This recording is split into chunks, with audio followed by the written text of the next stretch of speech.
Yolanda Brown, absolutely fantastic to have you here, my dear. Thank you very much. I'm excited to finally be here. Now let's talk. I mean, currently on the road, UK tour, and there's like a mini break in between that you're taking. Yes. But how has that been for you, reintroducing yourself to the British people? This is it. It's been fantastic. You know, the dates have been in the diary for nearly 6 months now.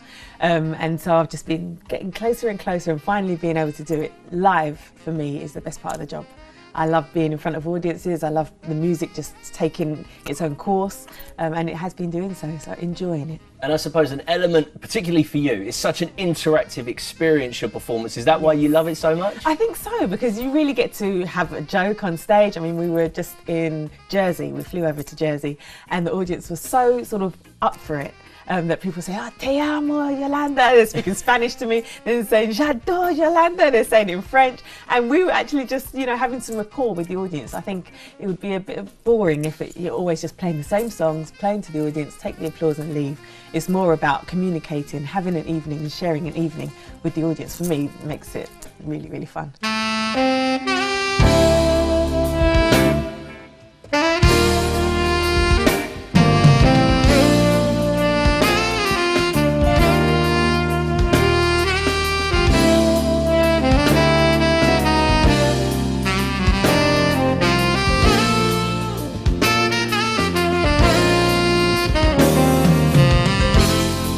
Last summer, it saw you take your initial steps into the States and Jamaica. What was that like? Because I imagine it must have almost been like starting again, because you've got to reintroduce yourself to new people. Yeah, yes and no. Because for me, I knew that I'd go there and carry myself with all the accolades that we have so far.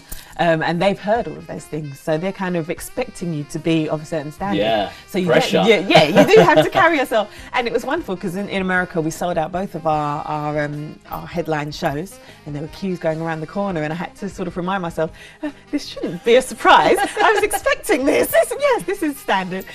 So it was lovely that everyone turned out. They couldn't get tickets. People were saying, "Yolanda, we've been wanting to see you. How have you been?" You know, and it really actually just made me feel at home. It didn't really feel like, "Oh, I'm an up and coming artist. You've never seen me before." It was more like, "We've been waiting for you to come. We can't wait."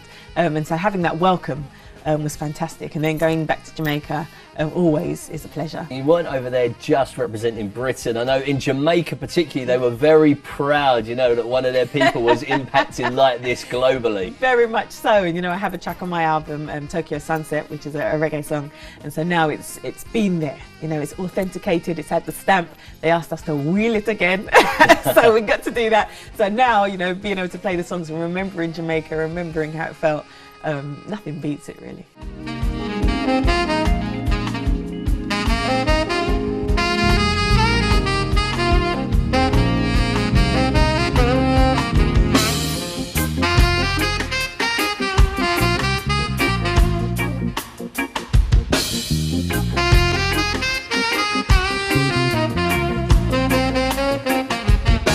You have made instruments cool. You know, you have given the saxophone even more swag than it already has. I like that. I'm taking that with me. Well, I think a lot of people must have always thought, you know, where do you go as a musician? What, you become a session player? Sure. But you are centre stage, and you prove that that can happen via the craft. Very much so. I think it's important to be a personality.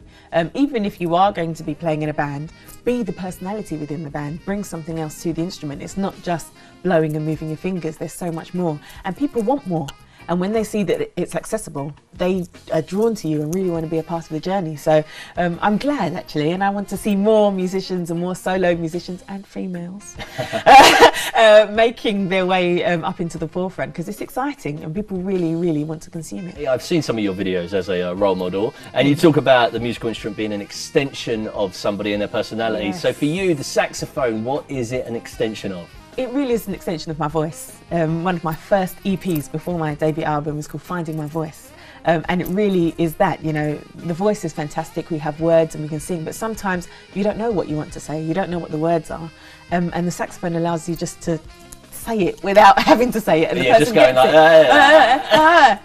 you make beautiful tones via the sax. And then you can feel it. The listener can say, "Oh, you're feeling a bit sad today. I can sense it." You know, it really, really works. And I think it really is a voice. And I love that I can just pick it up and play. And I can't believe it's my job really, because I get to sort of say my diary on stage every day. It's fantastic. So yeah, it's a natural extension of me.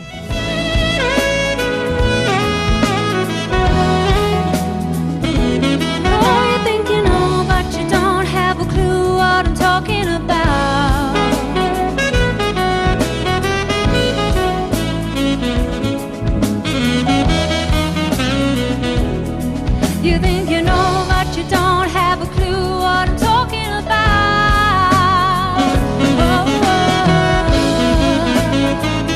For people that haven't been lucky enough to see you on stage, what's coming next for you? I know there's more dates coming. Yes, this yes. side, the other side of this interview. So tell us a little bit more on where we can find out more information. Most definitely. Well, yeah, we're on a nationwide tour at the moment. We're going to hit Scotland, and then we work our way back down towards London and back down to Portsmouth.